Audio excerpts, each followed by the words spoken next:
A continuación por CDNN Canal 23.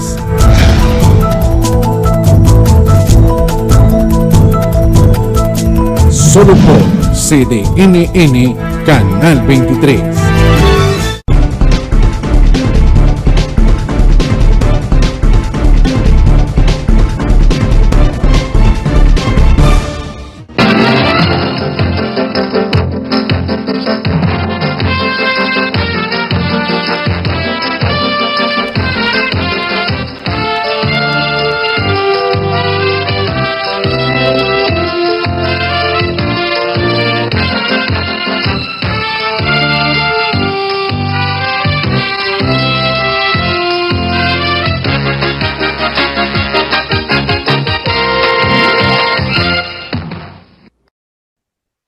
Muy buenas noches, amigos y amigas. Bienvenidos sean ustedes a Temas y Debates. Hoy es lunes 24 de febrero, perdón, hoy es lunes 4 de febrero del año 2024. Esta noche vamos a estar conversando con nuestro buen amigo, periodista y analista político, don Fabricio Casari, periodista y analista político, como lo decía. Vamos a estar hablando un poco, ya que este pasado 24 de febrero se cumplieron más bien lo que son 2 años del conflicto entre Rusia y Ucrania, más bien la operación militar especial entre Rusia y Ucrania. Obviamente y lógicamente que hay 31 países que conforman lo que es la OTAN, la Organización del Tratado del Atlántico Norte, pero a pesar de estas 31 países, no han podido garantizar lo que es la victoria de Ucrania en contra de Rusia. Medios occidentales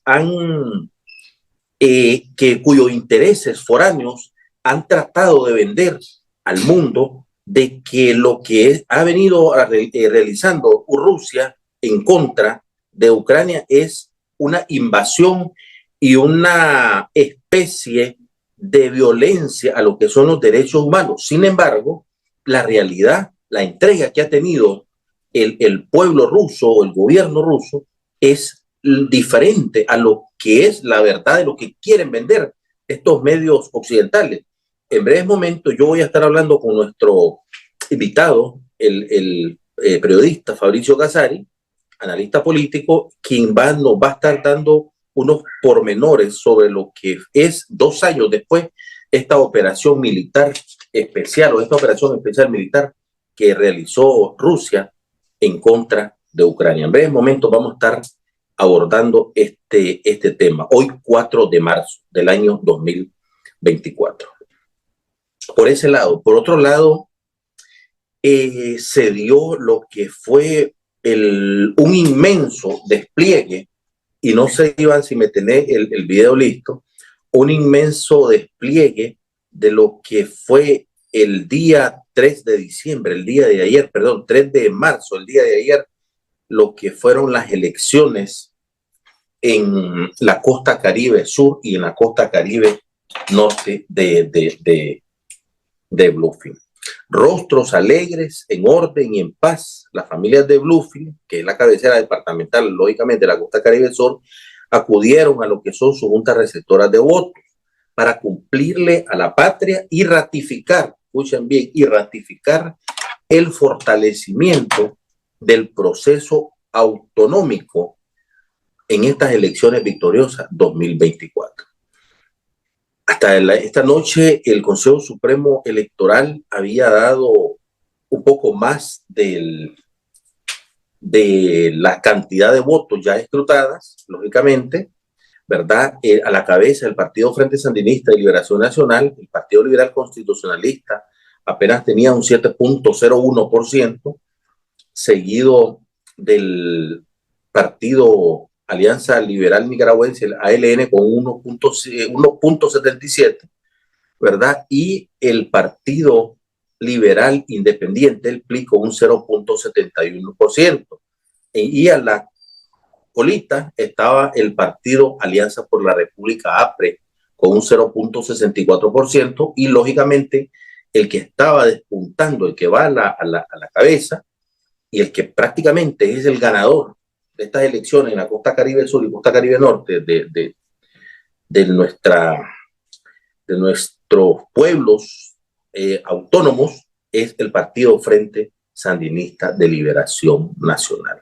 Como lo decía al principio del programa, esta es una manera de cumplirle a la patria, de ratificar lo que es el fortalecimiento del proceso autonómico y las elecciones victoriosas del año 2024. Recordemos que en gobiernos pasados, en administraciones pasadas, gubernamentales y políticas, este sector o estas regiones, Autónoma Norte y Autónoma Sur de la costa caribeña de Nicaragua, fueron olvidados, fueron apartados de todos los beneficios, de todas lo que son los recursos económicos y los recursos particularmente naturales que conlleva al desarrollo económico de toda la costa caribe. Hoy por hoy, en lo que es la ratificación y el compromiso que tiene este gobierno inclusivo, no solamente por una parte de la población nicaragüense, sino por el total de la población nicaragüense, las comunidades rurales, las comarcas y los caseríos se desbordaron dándole el apoyo al Partido Frente Sandinista de Liberación Nacional. Porque ustedes pueden ver en las últimas puntajes que sacaron los partidos tradicionales, y no estoy yo menospreciando lo que es el actuar o el trabajo que vienen realizando estos partidos tradicionales a través de la historia, valga la redundancia, pero es claro y es evidente que la aceptación, el compromiso, la confianza y sobre todo la transparencia de este proceso electoral viene a ratificar una vez más lo que es el amplio apoyo que la mayoría de los nicaragüenses tenemos por el Partido Frente Sandinista de Liberación Nacional, y lógicamente a la cabeza el presidente Daniel Ortega y doña Rosario Murillo.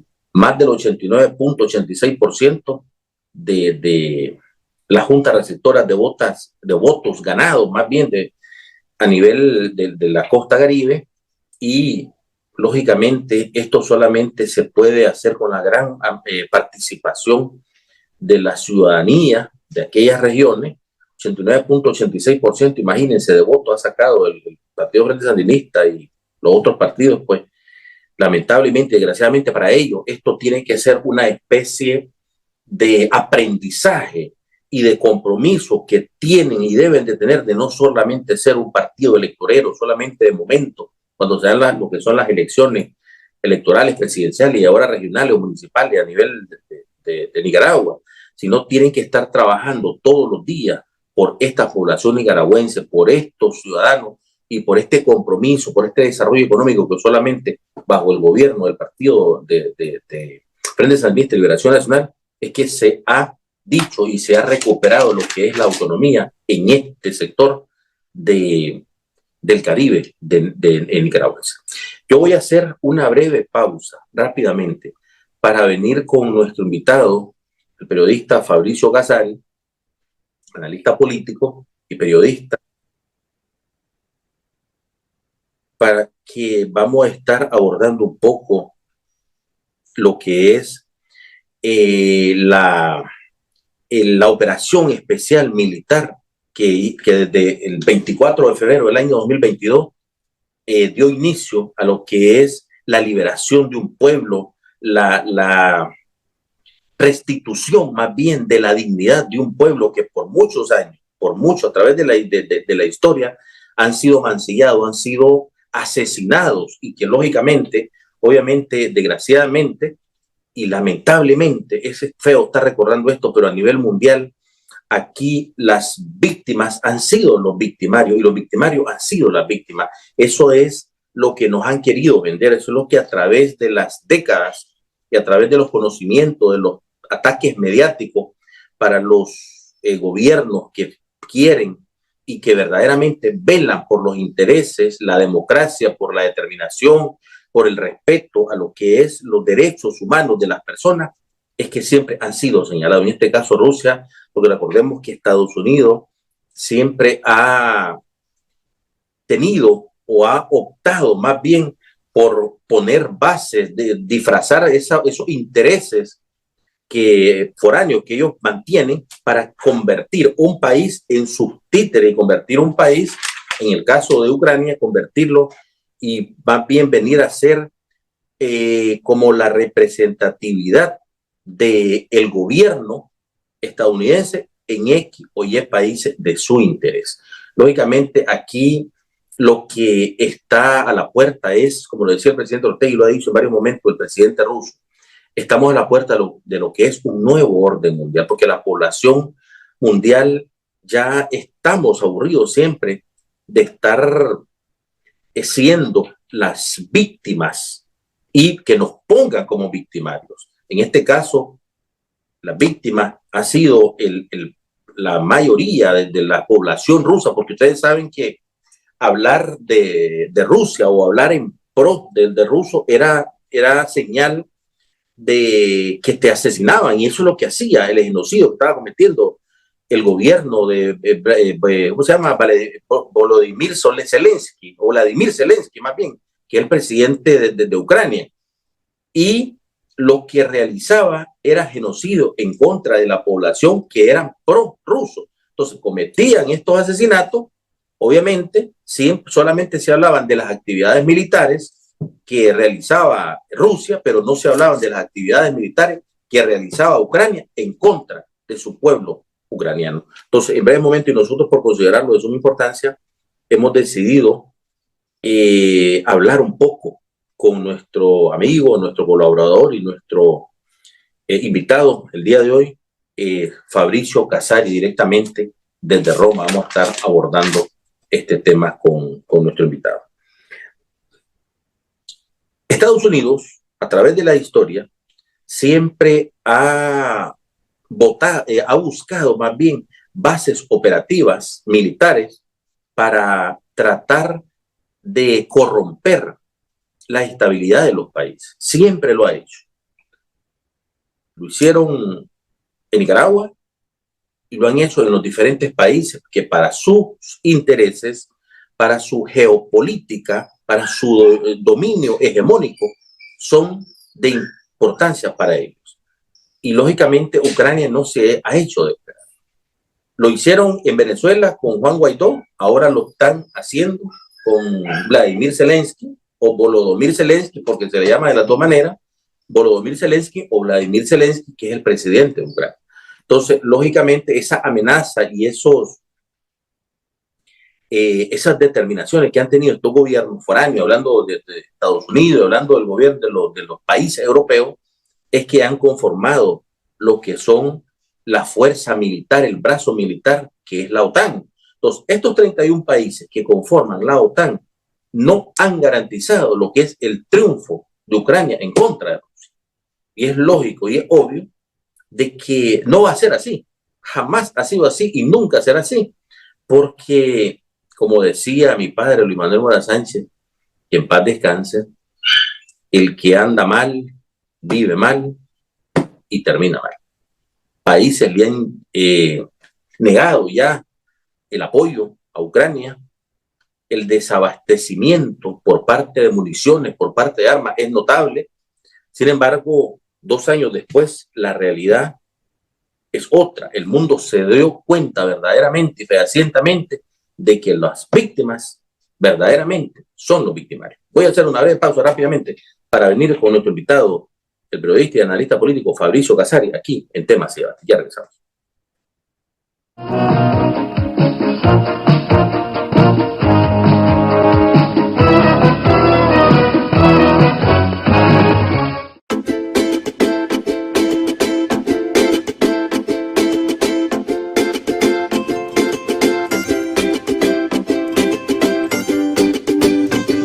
El pueblo decidió el camino del progreso, seguimos adelante avanzando. Yo voté por Daniel, la juventud, con Daniel ganamos, ganamos, ganamos, el pueblo ganó. Anímate a escuchar lo más nuevo en tus apps de música y buscar en línea el nuevo smartphone para hacer reels. Con tus super packs con todo, podés hacer esto y más, porque tenés más música, más videos y redes sociales gratis desde 70 Córdobas. Actívalos en tu pulpería más cercana y haz lo que te gusta. Con el internet más rápido de Nicaragua.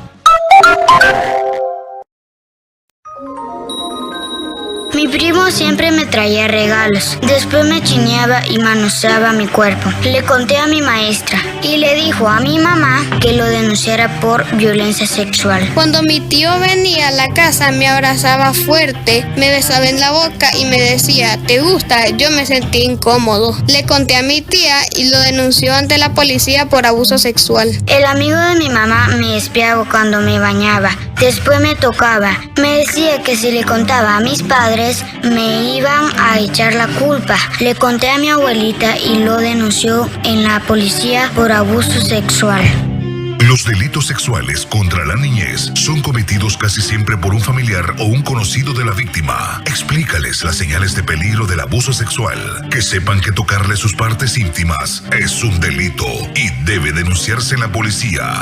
A la primera señal de abuso sexual, denúncialo. Un mensaje de la Corte Suprema de Justicia con el apoyo de UNICEF.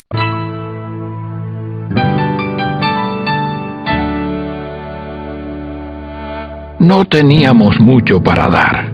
Aquella mala cosecha nos había dejado apenas las manzanas que necesitábamos para vender.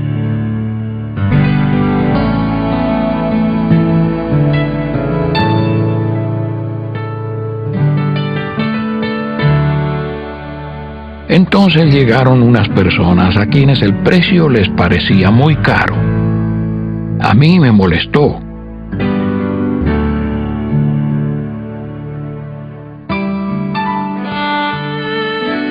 Pero no a mi padre. Él dejó que ellos pusieran el precio.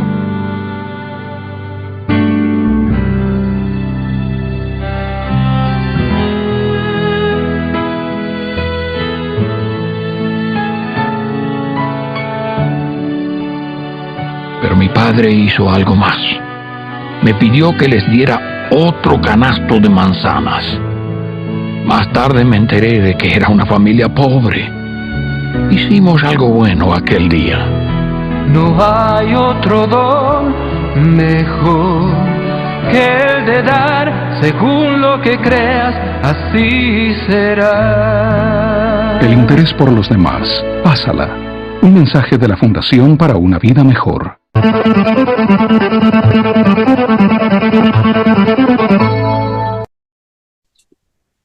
Gracias, amigos, por continuar aquí en su programa Temas y Debates. Ya está con nosotros, con ustedes en su casa, nuestro buen amigo, colaborador Fabricio Casares, analista político y periodista, a quien le doy la más cordial bienvenida. Fabricio, buenas noches y bienvenido a Temas y Debates. Buenas noches, Liceo. Un gusto estar con ustedes.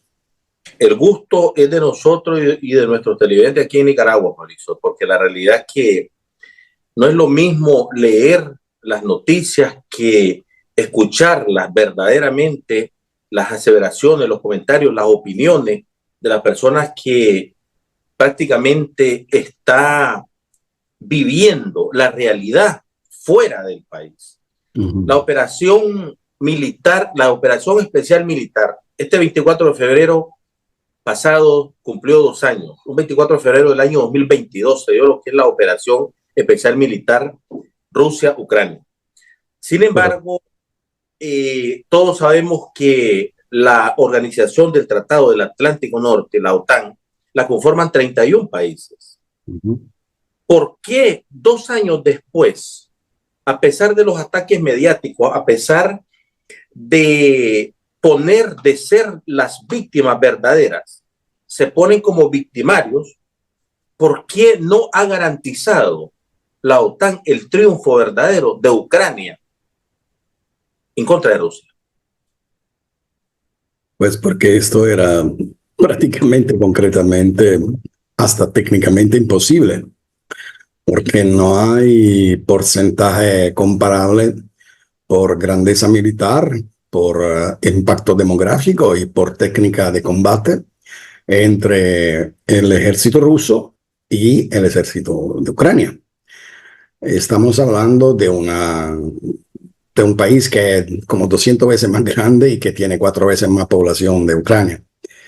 Que toda la OTAN, que los 31 países de la OTAN hayan asistido, ayudado y hasta peleado dentro del territorio de Ucrania no cambia el cuento. Rusia es demasiado fuerte militarmente para poderla derrotar ahí. Lo mismo ya ha pasado en Siria, donde casi 11 países de OTAN pelearon contra el gobierno de Assad y fue suficiente que Rusia bajara al campo y aplastara eso. Hay una superioridad histórica desde el punto de vista militar de lo ruso que es difícil de confutar. Ahora, este apoyo que la OTAN le da o le ha venido dando a Ucrania, o más bien a los intereses, porque recordemos que Estados Unidos siempre es la base operativa, es cuando él ocupa sus bases operativas militares, es ocupar a los países para todos sus intereses geopolíticos principales. Sin embargo, a pesar de esto, lógicamente entonces Ucrania no tiene ni un solo asidero legal para ganar una guerra en contra de Rusia. Es que la cuestión no puede ser vista legalmente porque no es una disputa territorial. Después del golpe de Estado en Ucrania, el Euromaidán, así se le llama, del 2014, cuando el nuevo gobierno ucraniano, caso único en la historia, tuvo 2 ministros de nacionalidad norteamericana, está solo para dar una demostración de lo que fue. Desde aquel momento, algunos territorios, entre ellos la Crimea, el Donbass, particularmente la región de Donetsk y Lugansk, no aceptaron el nuevo golpe de Estado nazista y dijeron de no reconocerse en el nuevo gobierno. ¿Pero por qué esto? Porque independientemente del hecho que se había producido a través de un golpe de Estado, ese gobierno nacía con la intención muy clara de discriminar completamente la persona rusófona, de habla rusa, entiendo, de cultura ortodoxa y rusa, porque este gobierno nacido por el golpe de Estado nacía precisamente para juntarse a Europa, irse a Occidente y ponerse como, digamos, como maniobra de provocación y de presión al territorio ruso. Entonces esta gente se hizo atrás.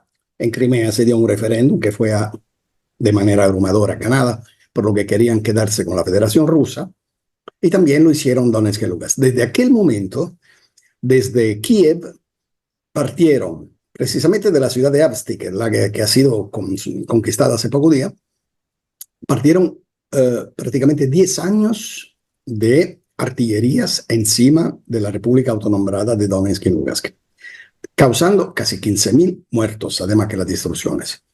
Todos eran ciudadanos rusos, de habla rusa, de ideología rusa y sobre todo de régimen confesional ortodoxo. Rusia ya no aguantó y cuando se dio cuenta que iba a darse la operación final de entrada de Ucrania a OTAN para amenazar más a Rusia y acabar definitivamente con Donbass, dijo basta ya. Después de haber intentado buscar un arreglo político, diplomático, que fue rechazado por la OTAN, entró. Y entró con 100.000 soldados. Después se aumentaron un poco, pero nunca ha entrado con todo su poderío militar, que es enorme. Fíjate que hay algo, Fabricio, que a mí me ha llamado mucho la atención y me sorprende también. La prensa, estamos hablando ahora de los ataques mediáticos, ¿verdad? A nivel mundial. La prensa siempre se ha enfocado en la actividad militar que viene realizando Rusia en contra de Ucrania y en contra de estar defendiendo a todas las personas, a todos los prorrusos, como lo acabas de decir, todo lo que conlleve a lo que son la idea rusa. La prensa mundial siempre está viendo lo que son las actividades rusas, pero no han visto, como bien vos mismo lo mencionabas, las actividades que ha tenido Ucrania, actividades militares que ha tenido Ucrania. Siempre se han enfocado en lo que son los movimientos militares que hace Rusia, pero no se enfocan en los movimientos militares que ha hecho Ucrania. Es obvio y es lógico que los intereses foráneos de Europa, de la Unión Europea y de Estados Unidos están de por medio. ¿Por qué siempre la prensa ha hecho de la vista gorda por estas actividades? Porque la prensa es propiedad de los grandes grupos financieros, industriales y bancarios internacionales. No existe una prensa libre, a menos que el gobierno donde se edita no te permita de ser libre. Pero normalmente la prensa es, en todos los países del mundo, es producto de la realidad política y del campo político de donde vive el país. Y entonces la prensa occidental es una prensa que cuenta lo que los grandes grupos financieros, bancarios, industriales de Occidente decidan que cuente. Ellos tienen una capacidad de expansión territorial como la que viste en Ucrania o la que viste ahora en Gaza. Cuando ellos deciden que quieren más territorio, lo hacen con total desprecio de la vida humana, de las reglas del derecho internacional.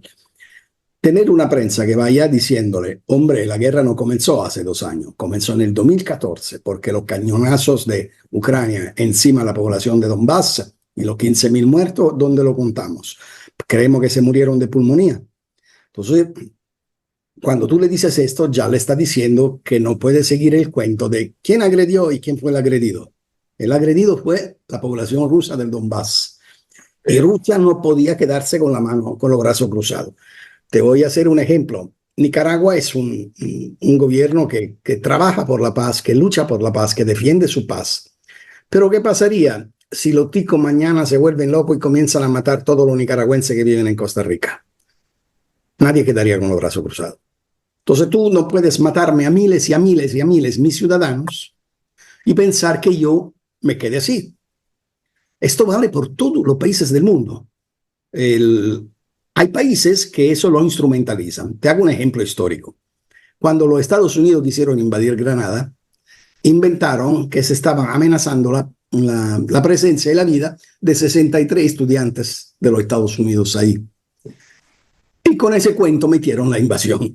Esos son los cuentos. Pero la verdad es que cuando los muertos son tuyos y se cuentan por miles, el país tuyo, si no es un país cobarde, interviene y te dice, para esa matanza, porque si no yo debo venir a defender, porque parte del deber de una nación es defender su miembro, sus ciudadanos. Entonces, si tú me lo estás matando así por gusto, por operaciones políticas, yo no puedo quedarme viendo. Entonces, lo que hicieron los rusos fue eso, ir a defender la vida de esa gente que vivía en el Donbass, precisamente la región de Donetsk y Lugansk. Hermano, 15.000 muertos son casi más de 1.000 muertos al año. Casi se parecen a los 2.000 palestinos que mueren todos los años porque Israel quiere más territorio y quiere expulsar la Palestina del mapa político histórico de Oriente Medio. Entonces, sí, que no pueda decir la prensa eso, es imposible. Hombre, nadie se pega tiro en su propio pie. Y entonces, si en el sistema mediático occidental, la prensa es un instrumento del establishment. Ya se quitó el abrigo de eso que era el perro de guardia del poder. No. Es el mesero del poder. La prensa dice lo que el poder quiere que se diga y no dice lo que el poder no quiere que se diga. Porque sin eso, sin el establishment que te cuida, tú no tienes financiamientos, tú no tienes derecho a salir públicamente y tú no tienes ninguna posibilidad de acceder a informaciones. Eso es, en el mundo de la guerra híbrida, el papel de la comunicación y de la prensa es un papel determinante por el alcance de la victoria por parte de quien detiene el poder. Y ese resultado.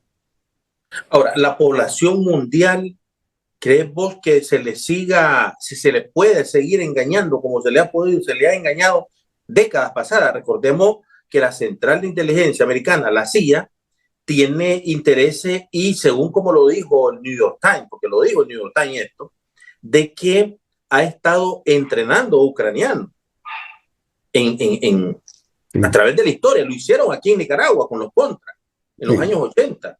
Y la CIA era la encargada de estar entrenando toda esta fuerza paramilitares para que nos matáramos entre nosotros mismos, porque era una guerra civil la que estaban armando.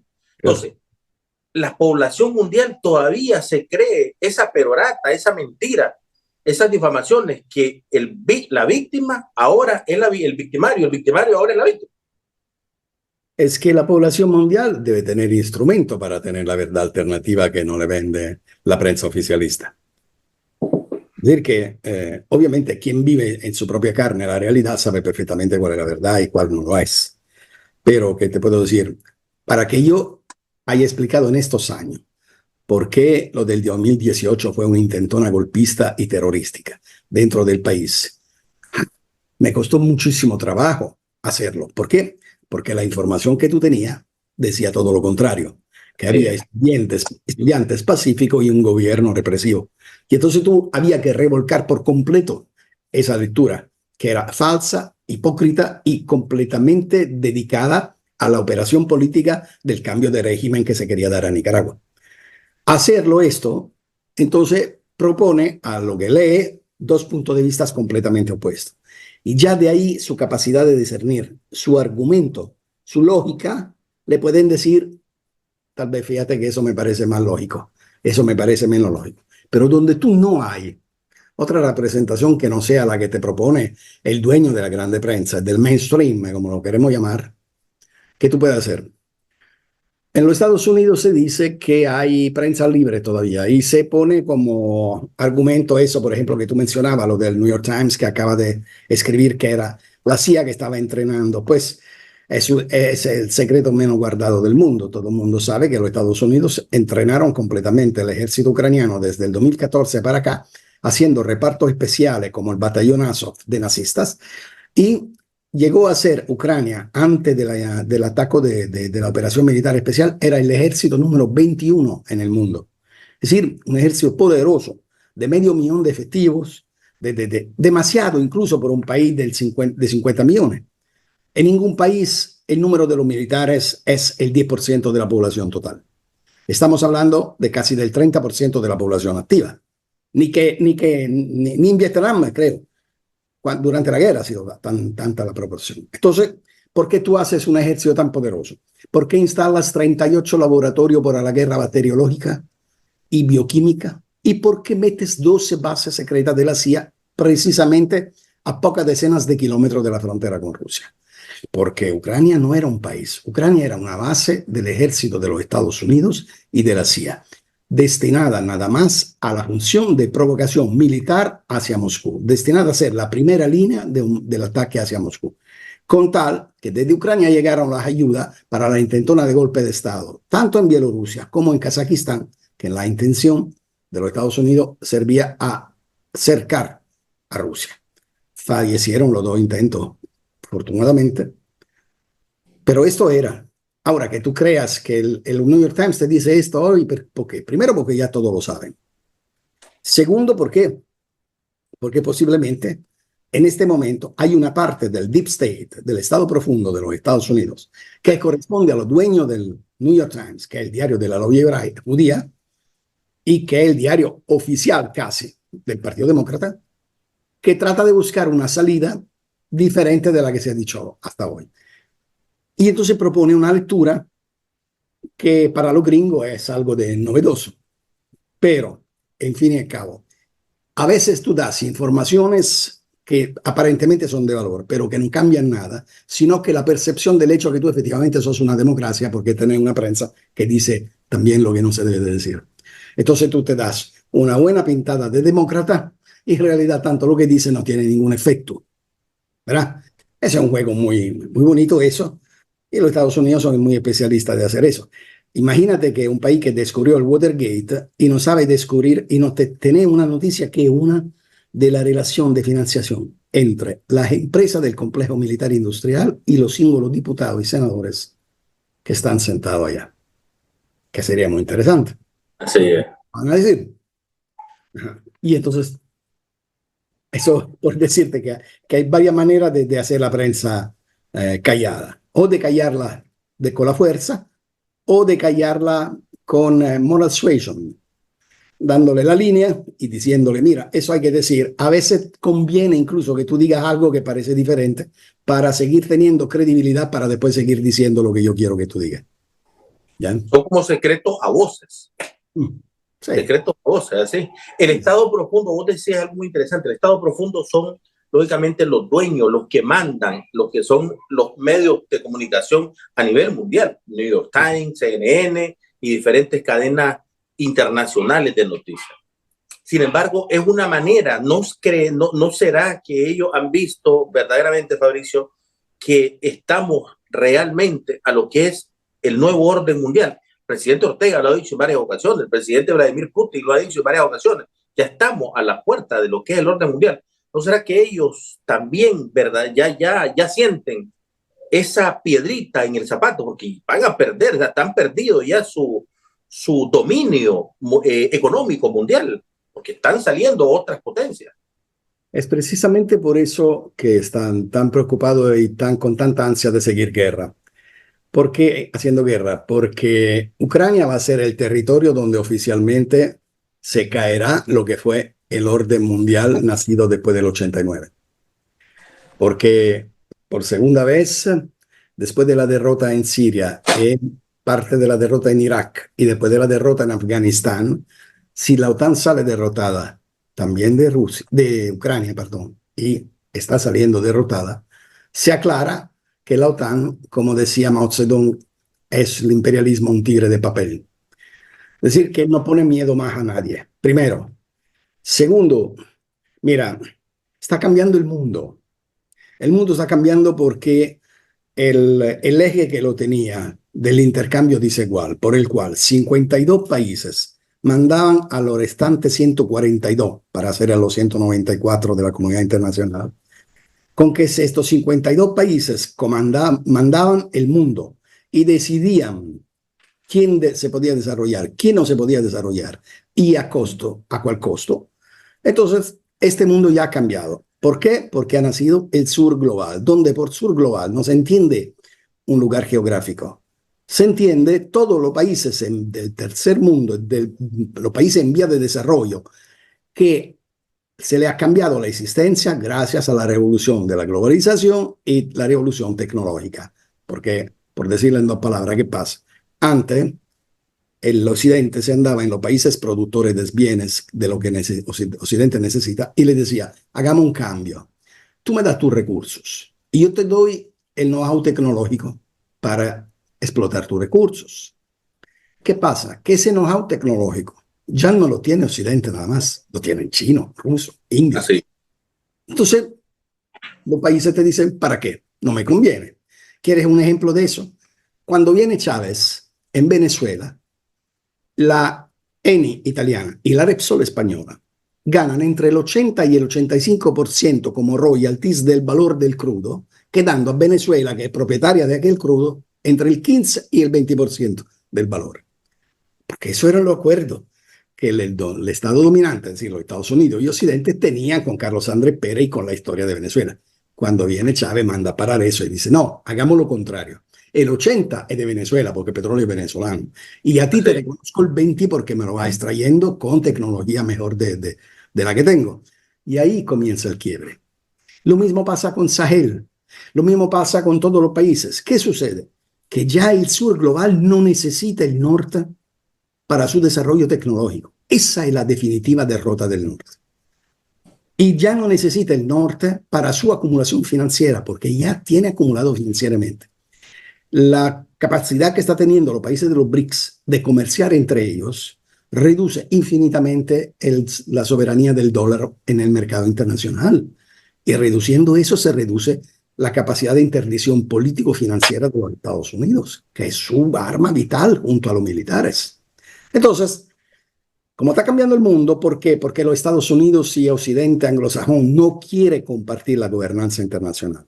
Mientras que estos países, que ya el sur global, que ya representa el 39% del Producto Interno Bruto del mundo, te dice, hombre, por demografía, por economía, por capacidad política, por capacidad de influencia, yo tengo derecho a participar a la suerte del mundo, a las decisiones que tienen que ver con la comunidad internacional. Si tú quieres tenerte solo el mando único, a pesar de que ya no son ni mayoría de países, ni mayoría de población, ni mayoría de economía, está equivocado. Yo me voy a tomar lo mío. Si me lo da, y si no me lo tomo. Así de sencillo. Te lo estoy diciendo como que fuera un cuento de niños dentro de un bar. porque si no, no podemos aquí, vamos a aburrir todo. Pero fundamentalmente este es lo que está pasando. Cambia el orden de las prioridades para el sur, que ahora quiere su representación política y financiera, y quiere su respeto a las dimensiones de independencia de sus mismos países. El país que está más creciendo ahora en el mundo se llama India. ¿Tú crees que India puede seguir diciéndole a los Estados Unidos que está bien, está en la ruta del Pacífico, pero que no va a poder comerciar con Rusia o con China o con Irán? Ni loco, lo están haciendo. Incluso India, parte de su desarrollo se lo debe a Rusia, porque Rusia le está dando la energía que India no tiene, que es necesaria para su desarrollo. Y India está pagando en rublo, y no en dólar, y no en euro. Entonces el mundo va cambiando y los Estados Unidos tienen el terror. Y hay ciertos sectores en los Estados Unidos que son particularmente atentos a una tesis, que es la de mejor acabar con el mundo que perder el dominio del mismo. Ese es muy peligroso. Y hay una parte consistente, casi siempre vinculada al Partido Demócrata, unos think tank de ellos que piensan eso. De último, por la cuestión mediática, tú mencionabas el CNN, el New York Times, el Washington Post. Imagínate que toda la información que tú lees en la red, estamos hablando de Facebook, de Instagram, de todo eso, todo es propiedad de un único grupo. Es decir, desde la Silicon Valley, que es históricamente un abrumador grupo de presión favorable al Partido Demócrata, desde la Silicon Valley establecen que leen 6.000 millones de individuos en la Tierra. ¿Qué te parece? Así que tú me dices, ¿cómo puede el ciudadano de a pie? Ahí está lo difícil, porque si tú dices cosas que no son correctas, te suspenden, te bloquean. Sí, así es. Y ya ha sucedido, ya lo han hecho. Hey, acuérdate, en Nicaragua borraban 600 cuentas de sandinistas al día casi. Y sin embargo, el límite de esa teoría del mando absoluto es que al final no funcionan. Porque no importa, decía Baudrillard, uno de los más grandes sociólogos franceses, que dices, por mucho que tú le des de llenarse a un estómago y por mucho que tú le des su diversión, llega un momento en que el pensamiento pone una burbuja y esa burbuja se hace una ampolla y esa ampolla explota y ahí está cambiando. Es decir que no hay un sistema que tenga callada y completamente tonta la capacidad de razonamiento del ser humano. Solo se trata de darle un canal, de una interpretación, de darle un punto de vista alternativo y un proyecto político a que seguirse. Nadie le gusta estar sumiso e incluso, si te lo puedo decir, pegado. Todo el mundo le gusta ir de pie y con la cabeza arriba. Estamos, o sea, el mundo entero, los países enteros están descubriendo su verdadera autonomía independiente. Eso es lo que están haciendo. Porque ahora están disponiendo de sus recursos naturales. Fíjate que, como lo decía, en Venezuela, el 80% eran para las transnacionales. Los recursos eran para ellos, y el 20% quedaba en el pueblo venezolano. Era lo mismo que pasaba en Ecuador cuando estaba Rafael Correa. La misma situación. Lo mismo sucedía aquí en Nicaragua. Sí, pero el récord absoluto es de Nicaragua, de la Nicaragua de Somoza. Así es. La Nicaragua de Somoza le pagaba de derecho aduanero a los Estados Unidos el oro más de lo que los Estados Unidos pagaban el oro al kilo de Nicaragua. Date cuenta. Date cuenta. Se vino aquí a voltear la tortilla, como lo decimos en buen nicaragüense. Y fíjate que eso que estás diciendo tiene mucha relevancia y mucha similitud, porque lo que estamos viviendo actualmente en Nicaragua son desarrollos económicos sostenibles, que antes en gobiernos pasados no existía esto. Acabamos de pasar el día de ayer lo que son las elecciones aquí en la costa caribe, sur y norte del país. Es autónoma. Ellos ya tienen sus propios recursos, hacen sus propios autoridades, eligen a sus propias autoridades. Cuando en la historia de este país eran olvidados. Sí, se iba a inaugurar un puente que iba a unir al Pacífico con el Atlántico. Hoy ya es una realidad. Y es lógico que eso te lleva a lo que son los desarrollos económicos. Pero si vos no tenés administrando tus recursos naturales y se los das a administrar a otros foráneos, nunca vas a estar vas a tener inclusión en lo que se está dando actualmente en este gobierno. Sí, nada más que Nicaragua produce dos dolores de estómago distintos. Porque los gringos, frente al desarrollo de Nicaragua, no tienen arma para chantajear. Sí. Nicaragua tiene una soberanía total, autosuficiencia alimenticia y de energía, que la va amenazando. Tendrá con qué encender su lámpara y tendrá con qué comer.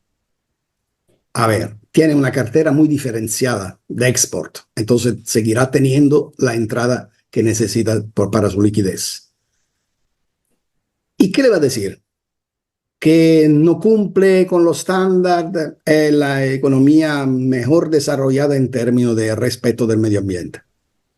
Es una economía que produce un crecimiento ininterrumpido desde hace 17 años. ¿Qué lección le va a dar? Que es una economía stalinista planificada, ni loco, es una economía mixta, privada, con su releva. ¿De qué la va a acusar? Aquí viene el segundo dolor de cabeza.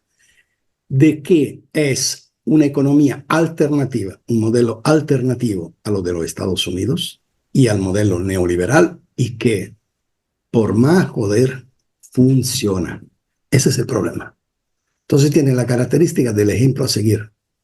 Porque si el modelo funciona, quiere decir que si en mi país donde tengo ese modelo socioeconómico, el país progresa, la riqueza crece y la pobreza disminuye, y en el otro país que en cambio es un satélite del neoliberalismo, sucede exactamente el contrario. Tarde o temprano, los pueblos ven. Cuando los salvadoreños o los hondureños o los guatemaltecos o los costarricenses vienen a curarse a Nicaragua porque la atención médica es mejor que la de su país, eso queda.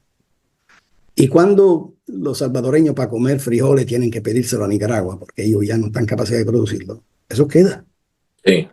Y entonces, el ejemplo que funciona, una economía que funciona, que respeta el medio ambiente, que tiene un crecimiento, que reduce la pobreza y reparte equitativamente los recursos nacionales y que construye acceso a todos a los bienes del país, que invierte casi el 60%, 57% creo, en el Estado social, en el welfare state, como lo llaman los gringos. Ese es un modelo completamente antagónico al modelo socioeconómico que prevé el neoliberalismo.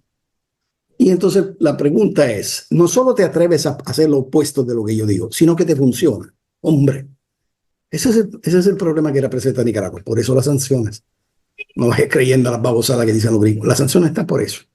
Para amenazar a una clase dirigente del país que se atreve a dirigir el país en un eje completamente distinto de lo que le permitirían los Estados Unidos. Y entonces, eso por decirte que hay una vieja frase de Karl Marx que decía que el capital con su poderío crea también lo que lo va a enterrar, su bikini, se dice en italiano, el enterrador. Y efectivamente así. Han querido comer demasiado y a todo el mundo. Y han querido mandar de manera desenfrenada y producir con el desarrollo de esa riqueza después del 89 el número más alto de pobres y el nivel más alto de injusticia social jamás obtenido en la historia. Han redoblado el número de guerra que había antes del 89 y han hecho mucho más rico el 1% de la tierra y mucho más pobre el restante 99%. No podía funcionar a lo largo. Claro que llega el día que dicen, ¿saben qué? Bueno, vamos a cambiar eso. ¿Y dónde se ha cambiado esto? Los índices de desarrollo, te tomo el caso no solo de Nicaragua, sino que también de Venezuela y de Cuba, independientemente del bloqueo que padecen, porque quítale este bloqueo y va a ver cómo van, producen, como Bolivia, producen una enorme diferencia entre los países neoliberales y esto. Va a ver lo que pasa en Argentina. Se volvieron locos los argentinos, dieron el voto a ese loco y medio y ahora van padeciendo lo que le toca. Así como los ecuadoreños, que ahora han pasado a ser el número 54 de los estados de Estados Unidos, que son ellos los que han tomado el mando del país, y la gente muriéndose en la calle. Como que no le hubiese sido suficiente ver qué le pasó durante la pandemia, cuando la gente se tiraba muerta en la acera de toda la calle de Quito. No lo entendieron, le dieron otra vez esto, o pregúntaselo al uruguayo, que de que está el nuevo presidente ultraderechista, la ha visto empeorar todas las condiciones laborales y las condiciones ambientales del país. Hay una sola alternativa, hermano. Hay un proyecto neoliberal y hay un proyecto que se opone al sistema neoliberal. Hay que decidir con quién te va. Fíjate que este modelo que como lo estás abordando, lo estás diciendo, es verdad, porque yo recuerdo que en gobiernos pasados la presencia latente era del Fondo Monetario Internacional, hablando de las instituciones financieras que endeudan a los países. Entonces, si vos endeudas a un país, lo sumís a la merced tuya, porque esa es la realidad, lo tenés a merced tuya. Y el representante del Fondo Monetario Internacional, el Fondo Monetario Internacional es el representante económicamente, es la base operante de Estados Unidos. Entonces, en Nicaragua se acabó eso. Y obviamente el desarrollo está presente, está materializado desde que han desaparecido estas instituciones que endeudan a los países. Número uno. Y número dos, Estados Unidos tiene como un doble rasero, un doble estándar, porque el embajador en lo que es asuntos políticos de Nicaragua ya no está en el país, pero sí está el representante de negocios de Estados Unidos para Nicaragua. Es obvio que los intereses que ellos tienen son intereses políticos, pero no pudieron, y ahora tienen intereses económicos, que eso es lo que ellos quieren meterse en las entrañas de este país, sabiendo de que este gobierno no confabula y jamás va a confabular en estos intereses norteamericanos. La embajada de los Estados Unidos son diferentes de la embajada de todos los otros países. Nunca los Estados Unidos se saldrán con una embajada de la embajada de un país, a menos que no sean corrido, porque para Estados Unidos su embajada es el lugar, exactamente el lugar donde se construye la desestabilización de los países, donde se infiltran las sus instituciones, donde se pone la zozobra necesaria en el caso el gobierno no sea de su gusto, y donde se establece el nivel de los negocios. Si tú le cierras esto, los Estados Unidos quedan mudos. Entonces nunca la van a cerrar. No van a tener el embajador por motivo de enfrentamiento político. Sí. Pero eso no quiere decir cerrar la embajada. Entonces, ¿cómo te puedo decir? Nicaragua la ayudó porque en vez de obligar a los diplomáticos nicaragüenses a andar a buscar los puchos, le dio los puchos a los Estados Unidos y dice, hablen directamente allá en su casa. Pero, aparte de la broma, la verdad es que los Estados Unidos tienen una idea fundamentalmente. Ellos piensan ser excepcionales, como tú sabes. Y el excepcionalismo de ellos prevé que ellos, dentro de los países donde están, el embajador es un procónsul a todo los efectos, porque todos son colonias de ellos. Si no fuera así, si no fuera el dominio del mundo, ¿para qué tendrían 700 bases militares afuera de los Estados Unidos? Rusia tiene una en Siria. China tiene media. ¿Por qué 700 bases militares? ¿Por qué 6 flotas militares nucleares? ¿Por qué arrastrando todos los océanos del mundo, los grandes mares del mundo? ¿Por qué? Porque los Estados Unidos necesitan, produciendo el 25% de la producción mundial y consumiendo el 54%, necesitan esa diferencia que sea colmada a través del saqueo de los recursos ajenos. ¿Y cómo saqueas si no tienes la fuerza militar para amenazar que si no se dejan saquear, lo invades? Así de sencillo. Son dos los ejes. Por un lado, saquear recursos, por otro lado, intimidarlo militarmente. Porque si no lo intimidas militarmente y tecnológicamente, los países solo no te dan lo que es de ellos. Y la especialidad del mundo... Esas son las bases operativas que tienen en los diferentes puntos. Son estratégico para ellos, y intereses para ellos, hablando de lo que es el campo geopolítico y el campo económico. Ay, me gustaría que fuera solo donde estratégico. El problema es que para los Estados Unidos cualquier pedazo del mundo es estratégico. Y tú le metes un pedo en Conchinchina y te dicen que es seguridad nacional de los Estados Unidos. 700 bases significa ¿qué cosa? Que no hay un rinconcito en el mundo donde no haya una base de los Estados Unidos. Te voy a hacer un ejemplo. China, Taiwán. Alrededor de China hay 21 bases militares de los Estados Unidos. No de la OTAN, de los Estados Unidos. Alrededor. alrededor. Sí, alrededor de Rusia, en los países rodeando a Rusia, son más de 70 bases militares norteamericanos, sin contar los países del bloque OTAN, ¿verdad? Entonces, ¿de qué estamos hablando? Cuando tú decides que tienes 700 bases militares donde cruza el agua, la energía y el resto, está mandando el mundo, simplemente. Si está mandando el mundo, ¿quién manda y quién obedece? Es el término por el cual nos estamos acercando peligrosamente a un punto de no retorno. Ellos se creen y siempre se han creído los que son los policías y los dueños del mundo. Fabricio Casari, gracias por haber estado con nosotros pues, aquí en Temas de Debate una vez más. Te agradezco mucho tu atención, sobre todo, y obviamente, pues, esperamos que no sea la segunda ni la última que nos acompañe aquí en Temas de Debate. Gracias nuevamente, amigo, porque el tiempo se me fue, desgraciadamente. Un saludo. Chao, chao. Yo también, televidente, gracias por su fiel sintonía. Volvemos, si Dios lo permite, con un programa similar el día de mañana. Buenas noches y que Dios nos bendiga a todos.